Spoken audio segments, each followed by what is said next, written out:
Welcome to Physio lectures and topics. Our topic today is going to be about biomechanical analysis of stretching of piriform muscle. There are three forms of stretching piriform. The first form is by doing external rotation and adduction, and the second form is by doing external rotation only, and the third form is by doing external rotation of the hip joint with hip and trunk flexion. You will notice two common factors between these three forms of stretching. The first common factor is external rotation of the hip joint in the three forms. The second form is the hip flexion in the three forms. Despite the piriform is doing external rotation, but when we do stretch to the piriform, we do external rotation. The key to this misunderstanding point lies in biomechanics, and we will try to help you to find this key. So let's begin by some anatomy of the piriform. This is the posterior surface of the pelvis. Piriform arises on the anterior surface of the middle three sacral vertebrae. Insertion by a round tendon to the medial surface of the upper part of the greater trochanter. Action. The action of any muscle depends on two factors. The first factor is the end direction. The first factor is the direction of pull and the orientation of the fibers. The second factor is the relationship of the muscle to the joint. Consider my index and middle finger a muscle which pulls in this direction. If this muscle lies anterior to the hip joint, it will cause medial rotation. If this muscle lies posterior to the hip joint, it will cause and pull in the same direction. It will cause external rotation. The head of the femur will pull outward, while if it lies anterior, the head of the femur will pull inward. This is the first factor, which is the relationship of the muscle to the axis of rotation. The second factors depend on the direction of pull.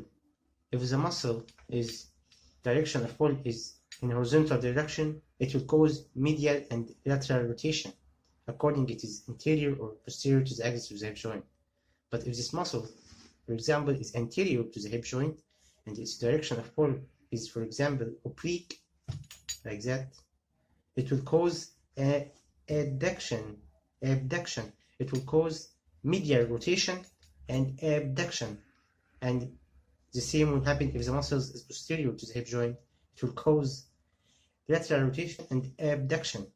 So in piriform, if you noticed now, the direction of muscle, first the muscle is posterior to the axis of the hip joint, so it will do a lateral rotation, and the direction of pull is not in pure horizontal direction, but it have minimal oblique line of pull which assists in abduction. Remember this point because we'll need it when we are going to do stretch. Most of structures in our body have a fixed relation to the axis of the joint. For example, anterior deltoid anterior to the axis of the shoulder joint, and it will always be anterior to the axis of the shoulder joint. Some structures have the ability to change its relation to the axis of the joint, like, for example, iliotibial band. The band has the ability to change its relation to the axis of the knee joint.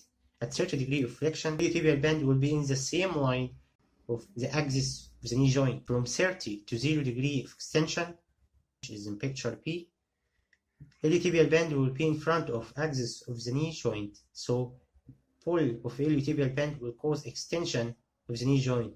And from 30 degree of flexion to full flexion, iliotibial band will be posterior to the axis of the knee joint, which will cause flexion of the knee joint. The stretched position of the iliotibial band lies in the figure A, when it is in neutral position, nor flexed nor extended. There are two special tests depending on this property of the iliotibial band, which are nipple compression test and lateral pivot test. We will discuss them later in another video. Now, I told you earlier in the video that the common factors in this different mechanisms of stretching piriform is the external rotation and the hip flexion. The reason for hip flexion during stretching of piriform, not hip extension, is that the hip ligaments, iliofemoral, ischiofemoral, pubofemoral ligaments are tightened and stretched in extension to limit the general motion of hip joint. and with this motion is external rotation. And to apply a stretch for any muscle, you must do its full length position, which is full range of motion.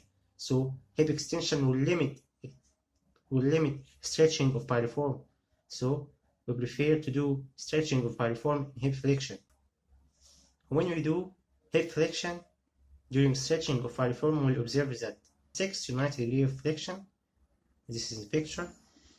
The piriform muscle lies anterior to the hip joint, while in extension in anatomical position, the piriform lies posterior to the hip joint. When the piriform lies anterior to the hip joint, it will perform an internal rotation. So according to this new action of the piriform muscle, when I do stretch in this flexible position of the hip, I will do external rotation, because now the piriform acts as an internal rotator. Let's discuss now the 3 different mechanisms of stretching piriform.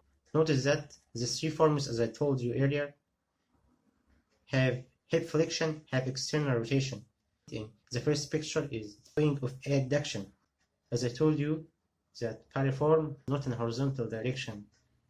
So some authors suggest that it performs abduction and external rotation. So when I stretch the muscle, I do adduction. The second point depends on that piriform do external rotation only, so he perform external rotation only. The third type, which is impressive in its way, depends on that after performing external rotation, the insertion of the piriform to the greater trochanter is now fixed. Then the patient will perform trunk or hip flexion, which will cause an anterior pelvic tilting.